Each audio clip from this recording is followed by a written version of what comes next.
ఎవరో వస్తారో ఏదో చేస్తారో అని ఎదురు చూడకుండా జగిత్యాల జిల్లా కొడిమియాల మండలం బొల్లం చెరువు రైతులు సొంతంగా వంతెన నిర్మించుకున్నారు.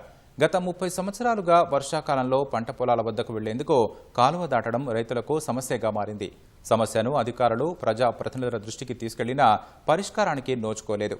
ఎదురు చూడడం వృధాగా భావించి ఒక్కో రైతు వద్ద నుంచి 10,000 చొప్పున విరాళాలు సేకరించి 8,30,000తో వంతెన నిర్మించుకున్నామని అనిల్ తెలిపారు. ఒక 250 మంది రైతులు ఉన్నాం. దారి కోసం చాలా ఇబ్బంది పడ్డాం. ఒక 20-30 ఏళ్ళ ఉంది అదే ప్రాబ్లం. ప్రతిసారి ఇదే ఇబ్బంది. వర్షాకాలం వచ్చిందంటే ఇదే ఇబ్బంది. దీని పెద్ద డ్యామ్ ఇది మైసమ్మ చెరువు డ్యామ్ నింపడానికి కూడా పెద్ద వాగు ఇది. ఒక 5-6 నెలల ఉంది రైతులు 5 నుంచి 10,000 వేసుకొని దీన్ని 8,30,000 ఖర్చు అయింది. ఇంకా డెవలప్ చేసేది ఉన్నది. అధికారులు దీనికి ముందుకొచ్చి ఇంకింత దీన్ని డెవలప్ చేసి దీనికి సహకారం చేస్తారని కోరుకుంటున్నా.